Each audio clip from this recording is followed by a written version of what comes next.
Qatar കേരളീയ സാംസ്കാരികോത്സവത്തിന്റെ ഭാഗമായി സംഘടിപ്പിച്ച ചിത്രകലാ ക്യാമ്പ് ശ്രദ്ധേയമായി. 3 ദിവസങ്ങളിലായി സംഘടിപ്പിച്ച ക്യാമ്പിൽ ഖത്തറിലെ വിവിധ മേഖലകളിൽ പ്രവർത്തിക്കുന്ന 10ഓളം കലാകാരന്മാർ പങ്കെടുത്തു. വ്യാഴാഴ്ച വൈകുന്നേരമാണ് ചിത്രകലാ ക്യാമ്പ് ആരംഭിച്ചത്. ക്യാമ്പിൽ പങ്കെടുക്കുന്ന മുഴുവൻ പേരും ചേർന്ന് ഒരു ക്യാൻവാസിൽ ചിത്രം വരച്ചാണ് പരിപാടി ഉദ്ഘാടനം ചെയ്തത്. ചിത്രകലയെക്കുറിച്ച് കൂടുതൽ അറിയാനും ആസ്വദിക്കാനും ഇതിലൂടെ സാധിച്ചുവെന്ന് MA സ്കൂളിലെ ആർട്ട് ഡയറക്ടറും ക്യാമ്പ് അംഗവും കൂടിയായ സന്തോഷ് കെ പറഞ്ഞു. ഈ ക്യാമ്പ് കൊണ്ട് പൊതുജനങ്ങൾക്ക്, പ്രത്യേകിച്ച് ദോഹയിലെ പ്രവാസികളായ ആൾക്കാർ ചിത്രകലയെക്കുറിച്ച് കൂടുതൽ അറിയാനും അതിൻ്റെ വിവിധ വശങ്ങൾ ചിത്രകല ആസ്വദിക്കാനും ഏത് രീതിയിൽ 3 ദിവസത്തെ ക്യാമ്പ് മികച്ച അനുഭവമായിരുന്നുവെന്ന് ആർട്ടിസ്റ്റായ ഷാജി ചേലാട് വ്യക്തമാക്കി.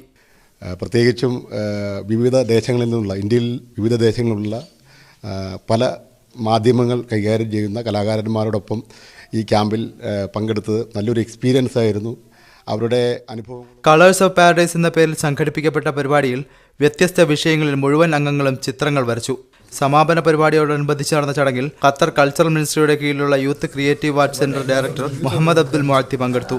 അംഗങ്ങൾ വരച്ച മുഴുവൻ പെയിന്റിങ്ങുകളും മികച്ച സൃഷ്ടികളാണെന്ന് അദ്ദേഹം അഭിപ്രായപ്പെട്ടു.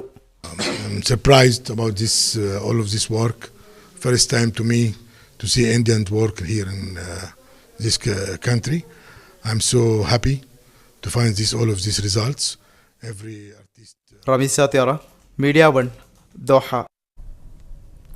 ജിദ്ദയിലെ സാമൂഹിക കലാ സാംസ്കാരിക രംഗത്ത് പ്രവർത്തിക്കുന്ന സൗഹൃദ